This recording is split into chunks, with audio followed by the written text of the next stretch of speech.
Bapa dalam surga, kami mengucap syukur. Terima kasih untuk kasih-Mu, terima kasih Tuhan untuk suara-Mu. Terima kasih untuk bimbingan-Mu ya Bapa. Kami mau belajar lebih dan lebih lagi Tuhan. Apabila kami menoleh melihat ke kiri dan ke kanan, semuanya Tuhan menggoncangkan hati dan kepikiran kami. Tapi kami percaya kami memiliki satu nama, Raja di atas segala raja. Tuhan Yesuslah tempat perlindungan umat-Mu semuanya. Ampuni kami ya Bapa. Ampuni kami Roh Kudus. Kami mau senantiasa melekat kepada Engkau. Selamatkan umat-Mu, selamatkan kami semua. Dan biarlah firman-Mu ini boleh menguatkan kami. Sehingga kami belajar terus dan terus dan terus melekat kepada Engkau. Terima kasih Tuhan Yesus. Di dalam nama-Mu yang luar biasa, nama di atas segala nama, kami berdoa bahwa Tuhanlah yang menyertai kehidupan umatnya semua. Di dalam nama Tuhan Yesus, kami sambut firman Tuhan. Yang percaya dan siap menerima berkat urapan yang baru mengatakan, amin, amin, amin. Pendengar yang setia dan jemaat yang terkasih, hari ini temanya adalah mendua hati. Ya, jadi kita mau belajar sekali lagi. Kita senang sekali bisa berkumpul dan beribadah pada hari ini bersama-sama. Kita percaya bahwa kasih anugerah Tuhan itu selalu menyertai, selalu mengingatkan, selalu melindungi dimanapun Anda dan saya selalu berseru memanggil namanya. Dan di sini yang terkasih, ya, kalau tema khotbah dikatakan mendua hati, apa sih artinya mendua hati? Saya akan beri contoh. Tuhan memberi kita dua mata, oke? Mata kita adalah mata yang pasti Tuhan kasih yang bagus ya. Dan Tuhan itu juga nggak salah juga kalau ada misalnya anak yang lahir matanya juling. Anda tahu kalau mata yang juling? Nah, mata yang juling itu kalau Anda melihat kadang-kadang kita sendiri bisa bingung enggak? Bingung nggak? Orang ini ngelihatnya kemana sih? Kadang matanya satu ke kanan, satu ke kiri. Nah, kadang-kadang kitanya ngelihatnya itu jadi bingung. Nah, sedemikian rupa. Ya, mata yang baik dan yang sehat adalah mata yang tidak terbagi-bagi yang terkasih. Ya, oleh karena itu bagaimana mata Anda dan saya? Apakah mata kita yang satu tertuju kepada Tuhan dan mata kita yang lain tertuju kepada dunia? Ya, sedemikian rupa. Ya, kita lihat hanya hati kita, mata hati kita tertuju, terpusat kepada Tuhan. Disitulah kita benar-benar bisa mengerti apa yang menjadi kehendak Tuhan di dalam kehidupan saudara dan saya. Ya, jadi sekali lagi janganlah mendua hati. Ya, itu baru tadi ilustrasinya memakai mata. Kalau mata itu fokus yang satu kiri, satu kanan aja kita bisa jadi bingung. Ya, apalagi kalau hati kita. Kalau kita mempunyai hati yang mendua. Jadi apa saja yang kita mau lakukan, kita yang mau kerjakan itu juga bingung yang terkasih. Gimana sih aku mau pergi ke kota A tapi aku kok ya kepingin pergi ke kota B. Nah, demikian kita sendiri itu jadi bingung. Nggak tahu tindakan apa yang dilakukan. Mari kita lihat di dalam Matius 6 ayat yang ke-24. Tak seorang pun dapat mengabdi kepada dua Tuhan. Karena jika demikian, ia akan membenci yang seorang dan mengasihi yang lain. Atau ia akan setia kepada seorang dan tidak mengindahkan yang lain. Kamu tidak dapat mengabdi kepada Allah dan kepada Mammon. Nah, jelas ya, nanti akan dijelaskan mengabdi kepada Allah dan mengabdi kepada Mammon. Kita lanjut pada Matius 6 ayat 25. Karena itu aku berkata kepadamu, janganlah khawatir akan hidupmu, akan apa yang hendak kamu makan atau minum, dan janganlah khawatir pula akan tubuhmu, akan apa yang kehendak kamu pakai. Bukankah hidup itu lebih penting daripada makanan, dan tubuh itu lebih penting daripada pakaian? Jelas kan? Kalau Anda membaca firman Tuhan ini dan rajin membacanya, Anda akan tahu. Loh ya, sampai di dalam Alkitab pun sampai disinggung tentang bagaimana makanan apa yang saudara makan, pakaian apa yang saudara pakai, semuanya jelas yang terkasih. Lanjut di dalam Matius 6:34. Sebab itu janganlah kamu khawatir akan hari besok, karena hari besok mempunyai kesusahannya sendiri. Kesusahan sehari cukuplah untuk sehari. Amin. Ya, jadi kalau Anda tahu bahwa saya rasa semua ya orang-orang di muka bumi ini pasti ada juga rasa kekhawatiran. Tetapi janganlah seperti kalau Anda membaca firman Tuhan itu. Ya janganlah kamu khawatir katanya akan hari besok. Biasanya kita itu mau lebih jelas dan lebih tenang kalau kita itu punya saving untuk 10 keturunan kita. Dah kita tinggal duduk kipas-kipas, nggak perlu bingung. Ya, untuk keturunan kita semuanya sudah tercukupi yang sedemikian. Tapi Tuhan nggak mau itu. Tuhan mau ada sesuatu yang lebih, yang terkasih. Ya, dan itu semua tertulis di dalam firman-Nya. Ya, jangan kamu khawatir karena cukup kesusahanmu satu hari ini aja itu udah cukup. Ya, saya ngerti bagi mereka yang memikirkan untuk hari esok. Tetapi kalau kita punya iman, kita punya dengan pengucapan syukur, Tuhan, burung-burung di udara Tuhan pelihara, aku juga pasti Engkau pelihara. Imanmu yang menyelamatkanmu. Tetapi kita kebanyakan yang terkasih jadi stres, akhirnya jadi penyakit, darah tinggi, sampai akhirnya jadi stroke, jadi semua. Karena apa? Karena overthinking, karena pikirannya terlalu lebih dan lebih memikirkan hal-hal yang negatif. Jadi dengan adanya semuanya, makanya saya katakan, bacalah kitab kehidupanmu.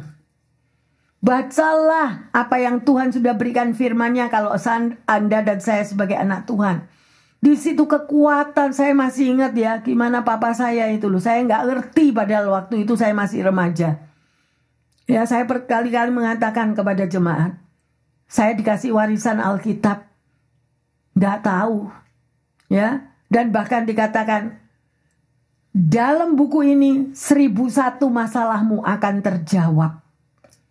1001 masalah saudara dan saya akan terjawab melalui daripada kitab kehidupan Alkitab itu. Tapi saya waktu itu gak ngerti yang terkasih. Tetapi setelah menjalani kehidupan dan setelah mengalami proses kehidupan yang tidak mudah, akhirnya saya mengerti, memang benar bahwa firman Allah itu adalah firman suara Tuhan sendiri yang hidup, yang memberikan kekuatan kepada setiap umatnya yang mau membacanya. Ya, oleh karena itu kembali lagi Hosea 4:26. Ya, Hosea 4 ayat 6, sorry. Umatku binasa karena tidak mengerti akan kebenaran-kebenaran firman Tuhan. Ayo balik, sudah tidak ada lagi waktunya untuk kita terlena yang terkasih. Nggak ada waktunya lagi. Ya, ayo ngebut kita semuanya. Baca firman-Mu, lakukan tugasmu, panggilanmu. Bahkan firman Tuhan mengatakan kalau kamu disuruh jalan 1 mile, jalanlah 2 mile. Kalau Anda mampu membaca firman Tuhan hari ini, 1 bab, lakukan 2 bab. Yang bisa membaca firman 2 bab, lakukan 4 bab. Jangan kasih waktu sisa-sisa buat Tuhan. Apakah Anda lebih mengasihi hobimu daripada engkau mengerti akan kebenaran firman Tuhan? Apa hobi saudara dan saya? Setiap orang pasti punya hobi. Ya, tetapi ayo, kalau hobi kita adalah prioritasnya menyukakan hati Tuhan, percayalah hidupmu akan diubahkan, berkatmu engkau akan lihat, perlindungan Tuhan itu akan luar biasa, mujizat demi mujizat akan dinyatakan. Nggak kepingin itu. Mari yang terkasih, kalau saya terbakar, kalau saya mendengar itu, hati saya menjadi berkobar-kobar kembali. Iya ya, nggak ada yang satu bisa menjadi pembelamu di dalam engkau menghadapi hidup di dunia. Manusia tidak bisa membela kita. Satu hari dia membela kita, mungkin di lain hari dia akan menuntut kita. Ya, saya berharap tidak. Ya, tetapi yang sempurna, karena manusia nggak ada yang sempurna. Tetapi Tuhan kita yang sempurna yang terkasih, itu akan menyediakan segala kebutuhanmu, menyediakan segala keperluanmu, taburanmu yang menyelamatkan hari depanmu. Percayalah, Tuhan kita nggak pernah lalai, Tuhan kita nggak pernah bohong. Ya, sedemikian rupa. Ada seorang ibu, ya, yang dia selalu memasak. Dia bersaksi kepada saya. Dia selalu memasak karena dia itu jarang mempunyai seorang ibu janda ya. Mempunyai teman-teman yang bagaimana karena keadaannya terbatas. Tetapi dia terbeban dengan panti werda usia. Panti werda usia yaitu panti buat oma-oma, opa-opa, kakek, nenek, seterusnya. Setiap waktu, setiap minggu dia masak yang terkasih. Dia masak, dia berikan kepada mereka yang ada di panti. Ya padahal dia waktu itu janda, tapi jandanya janda masih muda, sekitar 50-an. Dan demikian dia memasuki usia yang mulai lanjut. Tidak pernah rumahnya tidak pernah terisi dengan semua apapun yang dia butuhkan itu datang sendiri. Sampai dia kaget. Kok ngerti ya? Aku tuh lagi kepingin makan ini. Tahu-tahu ada orang yang mengirim makanan ke dia. Wah yang terkasih. Karena dia menabur. Karena dia menabur. Kalau engkau menyenangkan hati sesamamu, pasti taburanmu akan datang pada waktunya. Engkau juga akan disenangkan hatimu. Engkau pasti juga akan mengalami berkat anugerah Tuhan. Tetapi kalau kita melihat bagaimana saat-saat ini adalah hari-hari transisi time. Keadaan dunia yang sudah gonjang-ganjing ini. Saya menghimbau dan mengingatkan kita semuanya. Ayo, bukan waktunya lagi untuk kita bermalas-malasan. Bukan lagi waktunya kita untuk terlena. Bukan waktunya lagi kita konsentrasi kepada sakit hati kita. Bukan lagi waktunya kita kapan aku bisa balas dendam dia. No. Jangan yang terkasih. Kalau kita tidak mengampuni, Tuhan juga tidak mengampuni kita. Ya, tapi ada orang yang mengatakan kalau gitu enak dong orangnya. Loh ngapain enak? Urusan dia juga sama Tuhan. Ada sepasang mata yang melihat kita setiap waktu. Mata Tuhan. Ya, jadi jangan memberikan hatimu kepada hal-hal yang sedemikian rupa yang di luar daripada firman Tuhan. Kita sendiri yang akan kecewa. Kita sendiri yang akan nyesel. Ya. Di dalam Lukas 12 ayat 22 sampai 34 itu juga saudara berbicara juga tentang kekhawatiran. Ya, supaya Anda dan saya tidak khawatir. Ya, jadi khawatir itu boleh sih, nggak ada orang kebal khawatir itu nggak ada. Khawatir itu boleh, tapi jangan lama-lama. Lawanlah dalam doa, ya. Tapi jangan sampai khawatir itu nginep. Kalau khawatir itu nginep di dalam hidupmu, kok nggak bisa tidur, betul nggak?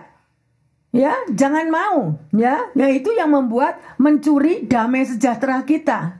Jangan mau dikuasai oleh kekhawatiran yang membuat Anda dan saya tidak bisa tidur. Ya, sedemikian rupa.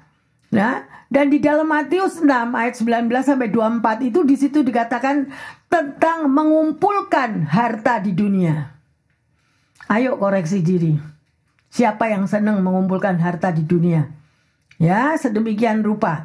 Karena itu yang terkasih dikatakan bahwa Mamon itu sesungguhnya orang yang cinta uang yang luar biasa. Ya, Anda bekerja loh, Bu Pendeta kan saya bekerja. Ya, Anda bekerja. Tetapi nggak perlu kita sampai double job, triple job karena takut. Jangan sampai saya nggak ada uang. Bagaimana anak saya? Bagaimana ini? Nah, itu sudah dikuasai oleh Mamon. Kekhawatiran yang berlebihan yang sedemikian rupa. Ya, karena kita dikatakan kita nggak bisa mengabdi kepada dua Tuhan. Kalau kita mengabdi kepada Tuhan Yesus, Dia yang mengatur keuangan Anda. Dia tahu. Lihat janda Sarfat. Dia memberi dari kelebihan atau kekurangannya? Dari kekurangannya. Nabi Elia datang. Sediakan aku, bikinin aku makanan. Loh, ya toh, padahal itu sisa yang terakhir aku punya cuma 2 ini loh, ketul roti.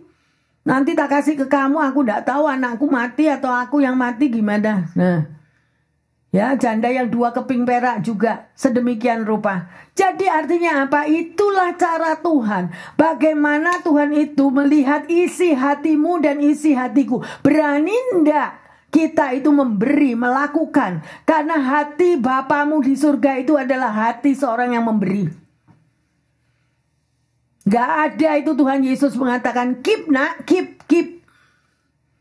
Itu nanti buat hari esok, buat cucumu itu nanti. Keep it, simpen duitmu buat cucumu, keturunan kelima, keenam. Ada enggak di firman Tuhan? Gak ada. Tapi firman Tuhan mengatakan, berilah maka engkau akan diberi. Jangan sekali-sekali engkau merasa memberi itu sudah Anda menjadi orang yang wah luar biasa. Aku sudah memberi. No.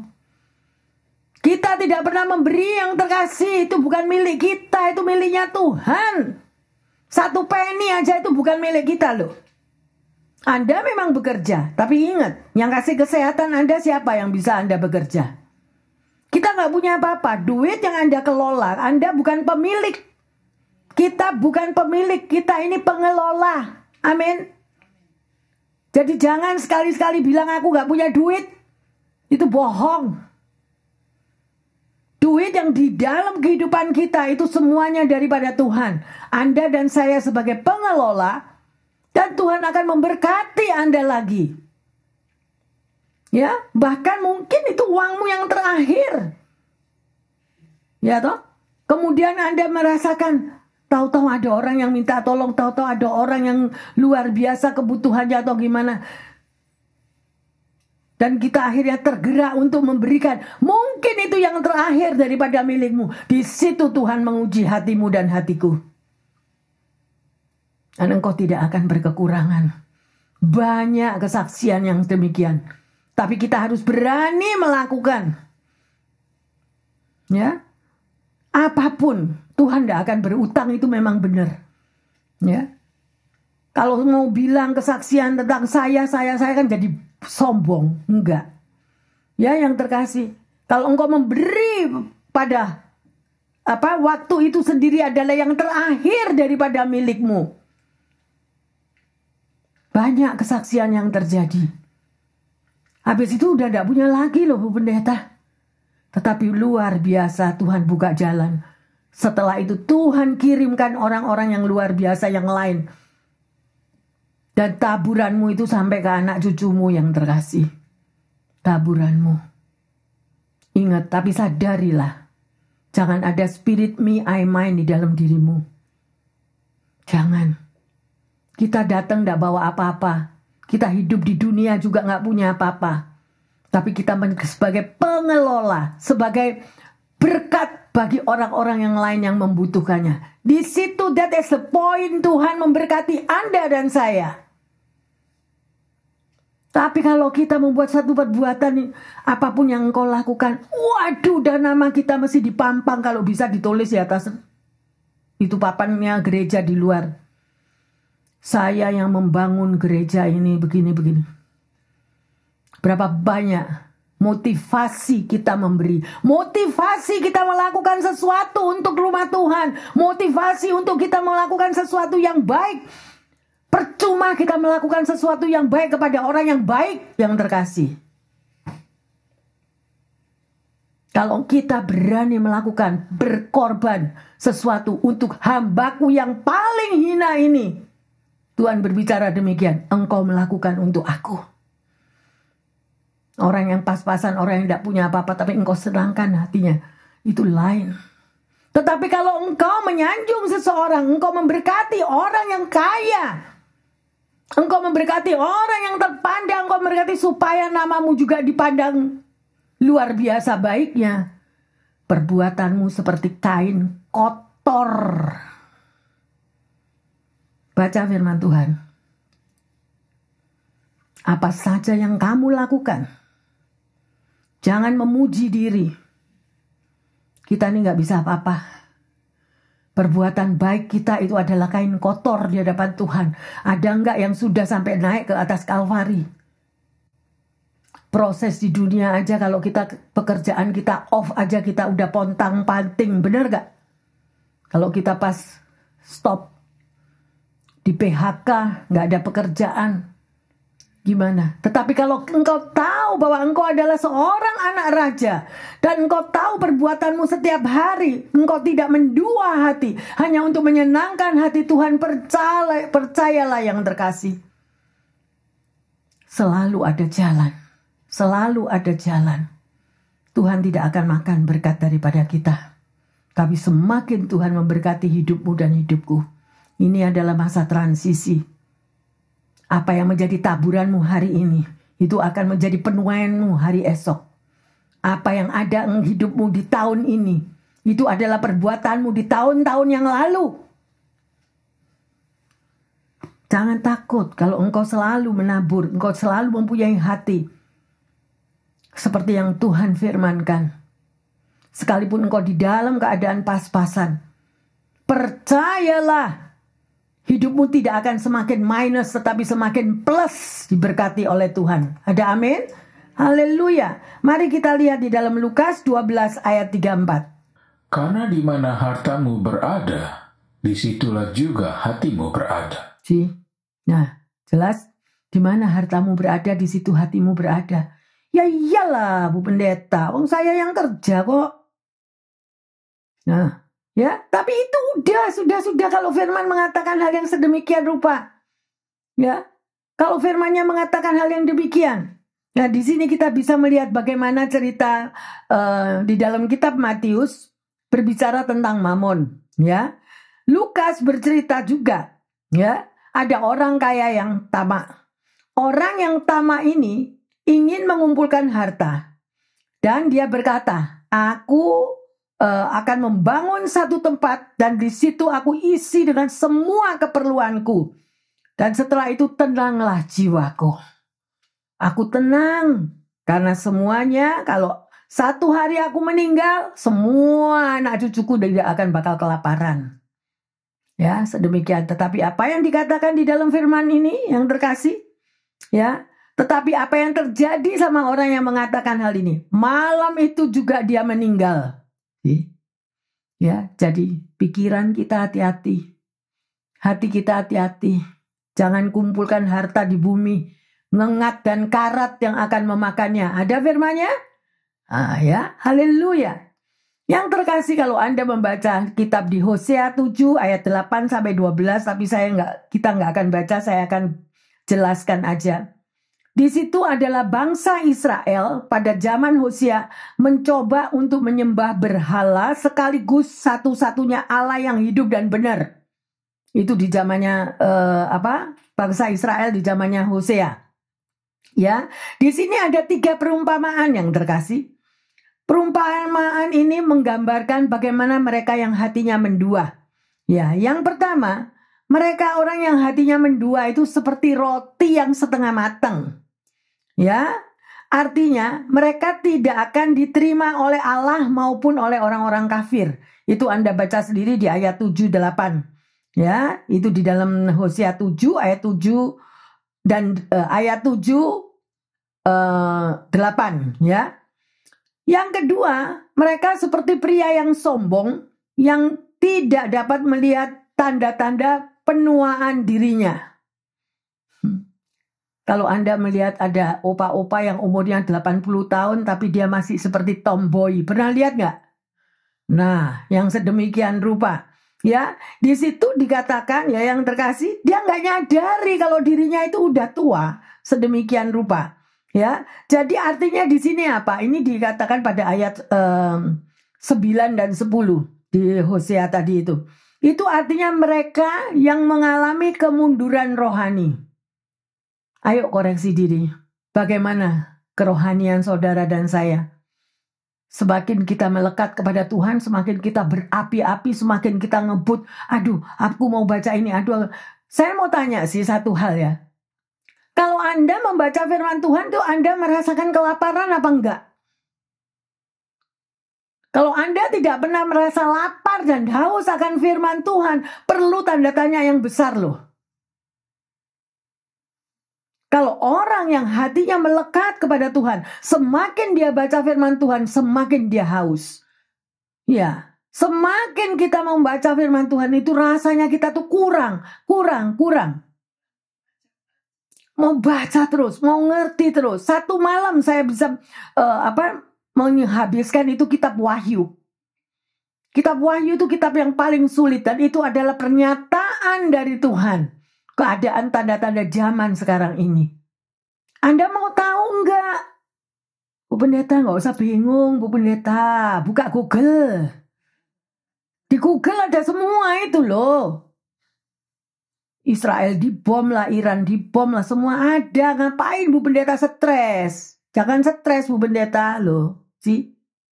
Ya, tetapi firman Tuhan ya dan amin, anak-anak Tuhan. Pendengar setia dimanapun engkau berada. Pelajarilah kitab kehidupanmu. Pelajarilah jalan hidupmu, itu semua ada di dalam firman Tuhan. Jangan abaikan peringatan-peringatan Tuhan. Stop sekarang, berubah kehidupan kita. Lebih melekat kepada Tuhan. Jangan sampai kita ketinggalan. Hidup adalah kesempatan. Amin. Ya, hidup adalah kesempatan yang terkasih. Ya, jadi di sini kita bisa melihat akan 3 hal tadi. Bagaimana Anda bisa menyenangkan hati Tuhan? Kalau Anda nggak pernah baca firman Tuhan. Ya, banyak sekali anak-anak Tuhan tahu, saya minta dibaptis, baca firman Tuhan, rajin melayani, but don't care for the other people. Gak pernah memikirkan gimana ya kalau yang lain gak selamat, kan sayang. Gimana ya kalau yang lain itu, kalau saya diselamatkan, yang lain gak diselamatkan. Itu tugas kita semua loh, tanggung jawab kita semua loh. Mintalah kepada Tuhan. Mintalah kepada Tuhan hati. Menaruh belas kasihan kepada sesama kita yang belum mengenal Tuhan. Jangan cuma kumpul-kumpulan orang yang kenal Tuhan. Sekalipun dia anak-anak Tuhan, belum tentu dia melakukan firman Tuhan. Betul loh, betul? Banyak yang sedemikian rupa. Ya. Tugasnya, waktu sudah sangat dekat yang terkasih. Jangan terlena sedemikian. Senangkan hati Tuhan. Ya. Dengan adanya masa-masa yang transisi seperti ini. Apakah saudara terbeban? Melihat sesama kita yang tidak terselamatkan. Karena tidak ngerti. Karena tidak tahu. Jangan mikir cuma aku sendiri yang selamat. Ya. Sedemikian. Oleh karena itu yang ketiga. Jangan menjalani kehidupan kita sebagai anak Tuhan. Tetapi hidupnya jauh di luar daripada firman Tuhan. Gak sama. Jadi tahu firman Tuhan, mengerti firman Tuhan. Tetapi hanya untuk kesenangan duniawi. Kalau engkau hanya kumpul-kumpul untuk menyenangkan kesenangan duniawi. Di mata Tuhan itu gak ada artinya. Sekalipun engkau nggak kumpul-kumpul atau nggak gimana, tetapi engkau bisa menyelamatkan 1 jiwa. Mata Tuhan luar biasa tertuju kepadamu dan berkat-Mu luar biasa. Ayo, bangun waktunya, jangan terlena, jangan mendua hati. Ya, jadi orang yang mendua hati, sekalipun mengaku sebagai anak Tuhan tapi tidak pernah melakukan firman Tuhan, itu melipat gandakan masalah dalam hidupmu. Sekali lagi dengan tanda petik, kita sebagai anak Tuhan, tetapi kita tidak pernah melakukan firman Tuhan, itu sama halnya engkau melipat gandakan masalah terjadi dalam hidupmu. Ya toh? Lebih baik jangan ngomong anak Tuhan. Kalau anak Tuhan itu ya sesuai firman Tuhan, lakukan firman-Nya. Dan ini memang firman Tuhan agak keras sekarang. Karena apa? Karena masa transisi, waktunya sudah amat dekat yang terkasih. Ya. Coba kita koreksi diri. Kita bukan bicara tentang politik. Tetapi kita dengar, kita tahu kan. Apakah mereka yang di Israel pada waktu hospital dibom seperti itu, mereka nyadar enggak 1 jam sebelumnya? Mereka nyadar enggak 5 menit sebelumnya? Orang tua yang anaknya ada di hospital, tahu-tahu bom terjadi. Mereka nyadar enggak? Mereka enggak nyadar. Demikian juga Anda dan saya ini loh yang di sini. Nyadar enggak? Makanya Tuhan bilang, hidup adalah kesempatan. Apa yang kau bisa kejar? Yang belum kita pernah panggilan kita lakukan. Masih mikir A, B, C, D. Nothing. Lakukan. lakukan sesuai panggilanmu. Ya, haleluya. Ya, jadi sekali lagi, kita ini bukan pemilik dari semua apa yang kau miliki di sini saat ini, tetapi kita hanya sebagai pengelola. Tetapi apakah kita sebagai pengelola yang benar? Ataukah kita memikirkan hal-hal yang lain? Ya, jadi apa yang Tuhan minta dan tekankan di sini tadi itu, janganlah engkau khawatir akan apapun juga. Karena kekhawatiran itu yang akan membawa saudara dan saya overthinking. Lebih dari mikir yang tidak karu-karuan. Akhirnya darah tinggi jadi 250. Bu Pendeta, dulu saya cuma 120 loh. Tidak tahu kok ini dengar bom-boman, sekarang saya jadi 250. Dan yang tidak tahu, bagaimana kita melekat kepada Tuhan. Kalau hidupmu melekat kepada Tuhan, Tuhanlah yang menjadi sandaran hidupmu. Larilah ke gunungnya Tuhan yang kudus, seperti tadi dikatakan. Ya, lari ke gunung Tuhan.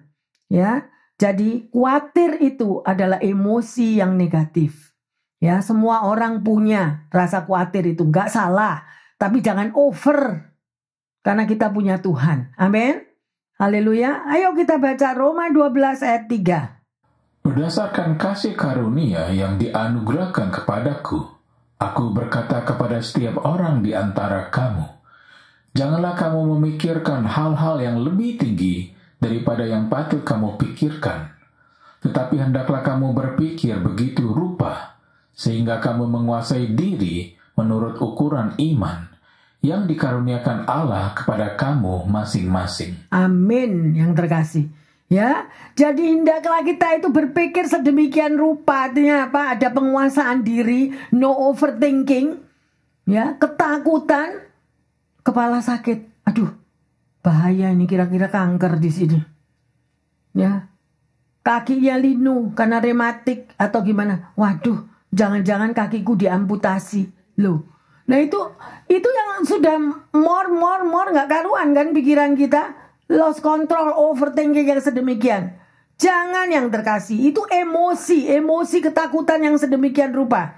Ya, karena apa? Karena kita terlalu lebih memikirkan hal-hal yang sedemikian rupa. Jangan, makanya apa? Kuasailah dirimu dengan firman Tuhan.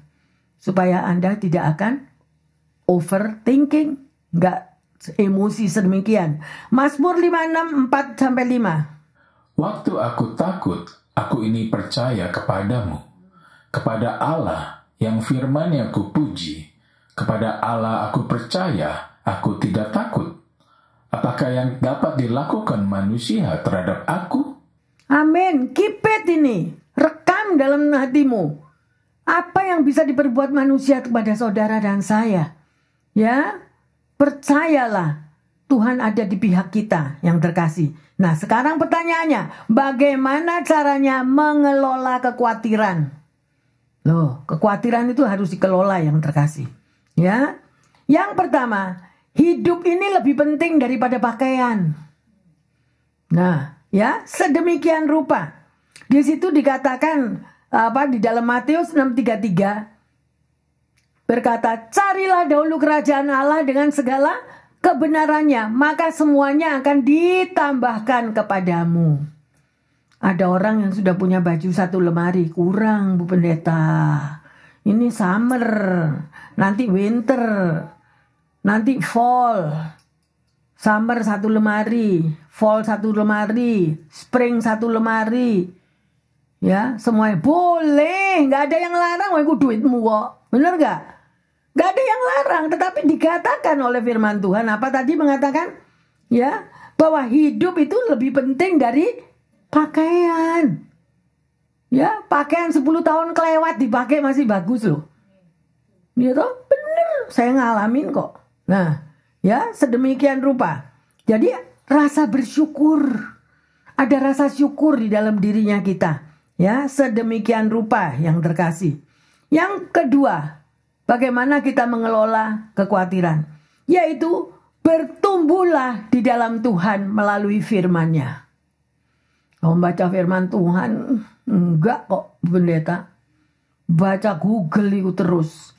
Malam gak tidur-tidur. Cerita di YouTube, ngerti semua. Dari A sampai Z. Ya, sedemikian rupa. Jangan kita sendiri yang rugi. Ya, pribadi yang bertumbuh di dalam Tuhan, dia akan banyak mengalami perkara-perkara besar. Saudara mau mengalami perkara yang besar? Galilah di dalam buku kehidupanmu. Amin. Ya. Dan yang ketiga yang terkasih. Ya. Sebelumnya mari kita baca Matius 6:30. Jadi jika demikian Allah mendandani rumput di ladang, yang hari ini ada dan besok dibuang ke dalam api. Tidaklah ia akan terlebih lagi mendandani kamu, hai orang yang kurang percaya. Jadi saudara dan saya itu udah didandani Tuhan. Amin. Ya, tetapi kadang kita tidak puas. Ya, ada baju yang bagus, yang luar biasa, ya, sedemikian rupa. Sekarang ada model yang baju kekurangan meteran. Ya apa? Sampai ada yang ketawa. Jadi mestinya baju itu bisa cukup dipakai. Tapi karena Bu Pendeta nggak ngerti, ini kan summer. Jadi bila perlu kalau dulu pakai baju 1 meter, saya sekarang pakai baju cuma 1/2 meter.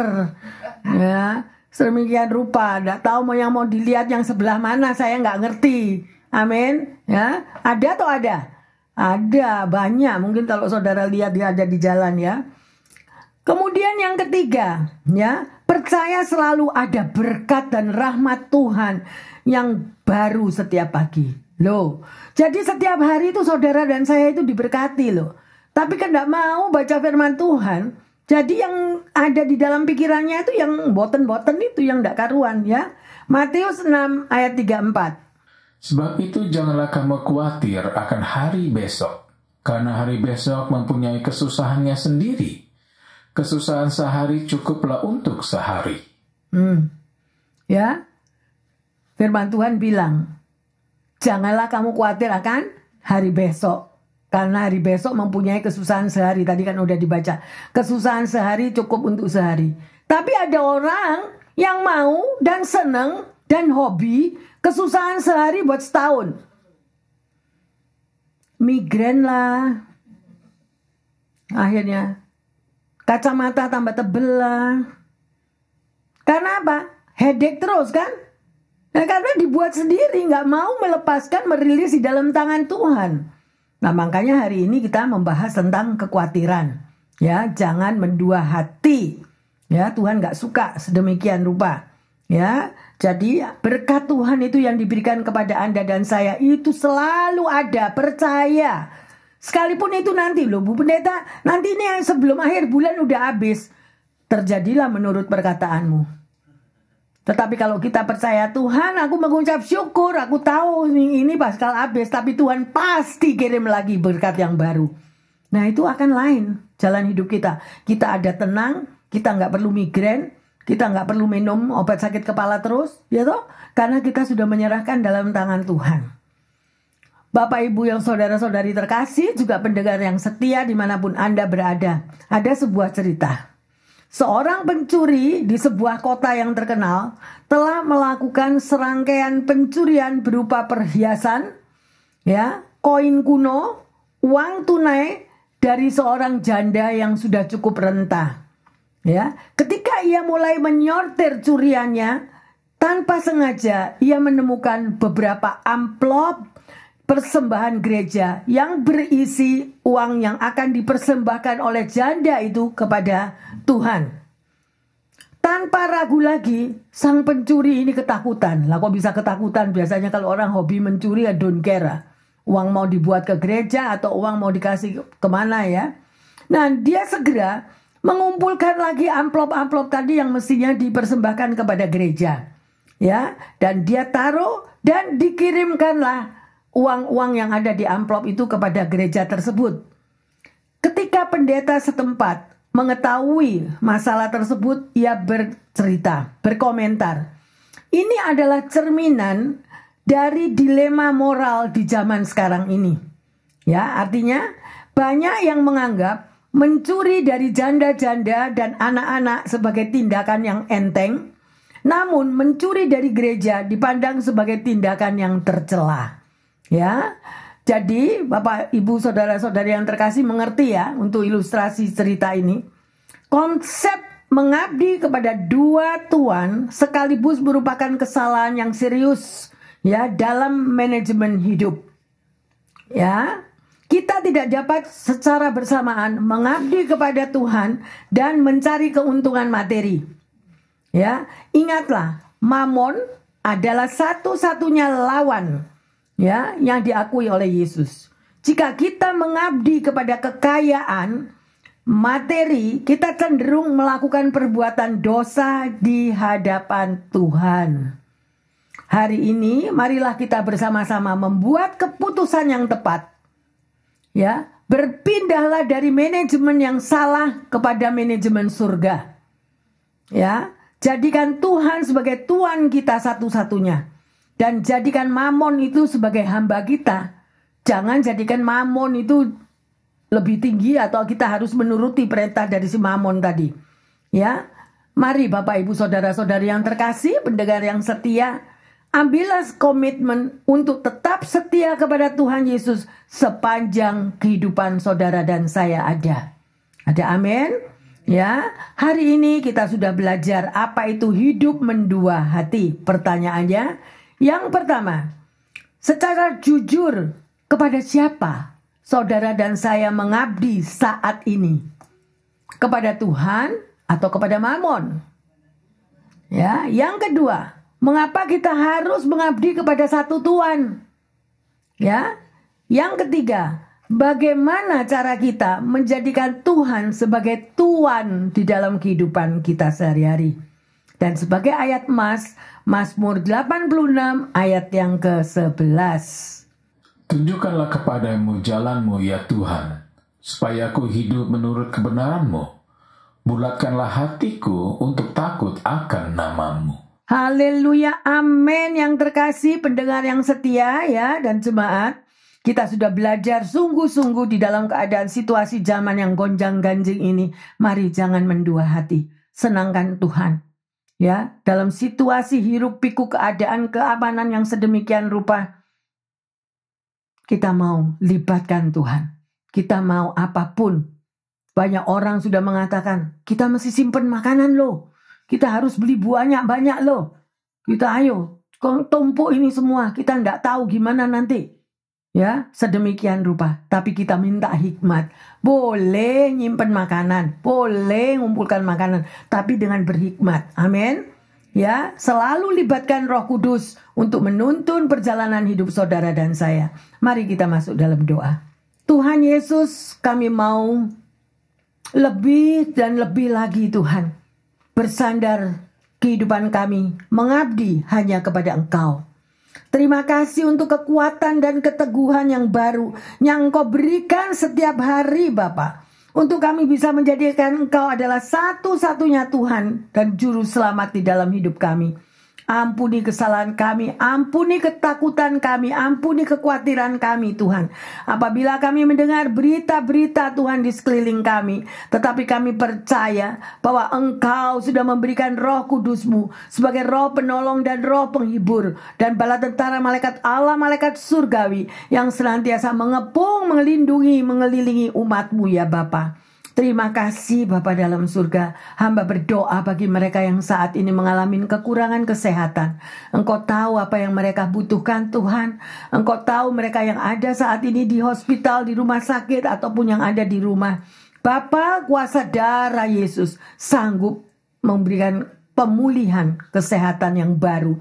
Terima kasih, kuatkan hati mereka, beri rasa ucapan syukur, dan Engkau senantiasa mendampingi mereka ya Tuhan. Terima kasih Bapa, juga bagi mereka yang kekurangan finansial, mengalami Tuhan tidak ada pekerjaan. Oh Tuhan, Engkau Bapa yang Jehovah Jireh, sanggup mengadakan dari yang tidak ada menjadi ada. Cukupkan kebutuhan mereka, kirimkan penolong-penolong Tuhan, agar hidup mereka tetap diberkati, anak-anaknya bisa sekolah, apapun Tuhan. Semua apa yang untuk dimakan, diminum, semuanya Engkau sediakan ya Bapa. Terima kasih Engkau senantiasa melindungi anak-anak-Mu semuanya. Terima kasih Bapa. Hamba berdoa secara khusus juga dalam mereka yang mengalami hubungan relationship Bapa. Engkau tahu, hanya kasih Bapa yang mampu memulihkan. Hanya kasih Tuhan saja yang mampu menyempurnakan keluarga-keluarga ini Tuhan. Terima kasih Tuhanku, terima kasih Roh Kudus. Thank you Lord Jesus, terima kasih. Kami serahkan doa-doa kami ini. Dan kami kembali Tuhan berseru bersama pendengar yang setia maupun jemaat yang dikasih oleh Tuhan. Bahwa Engkau saja yang pegang kendali atas seluruh dunia ini. Kejadian apapun yang terjadi Bapa, kami mau tetap berseru-seru, berdoa bagi mereka yang mengalami penderitaan yang luar biasa di dalam negara-negara yang saat ini mengalami hal-hal yang sedemikian rupa. Tuhan, Engkau Allah yang sanggup memulihkan. Biarlah tiang awan, tiang api ada di atas negara-negara mereka semuanya dan juga negara kami yang ada di sini. Dan juga ada di atas tiap-tiap rumah tangga yang ada di Amerika ini Tuhan. Baik juga yang ada di Indonesia. Dan tiang awan, tiang api ada di atas gereja-gereja dan di atas kepala kami masing-masing. Terima kasih Tuhan Yesus. Di dalam namamu yang luar biasa. Raja di atas segala raja. Tuhan di atas segala Tuhan. Hamba-Mu berdoa dan mengucap syukur. Yang percaya dan sudah diteguhkan untuk tidak mendua hati. Mengatakan amin, amin, amin. Mari Bapak Ibu yang terkasih sekalian, hidup kita tidak akan bisa stabil jika kita mengabdi kepada dua Tuhan. Ada amin? Mari kembalilah kepada apa yang Tuhan sudah firmankan. Tuhan Yesus memberkati semuanya. Haleluya. Amin, amin, amin.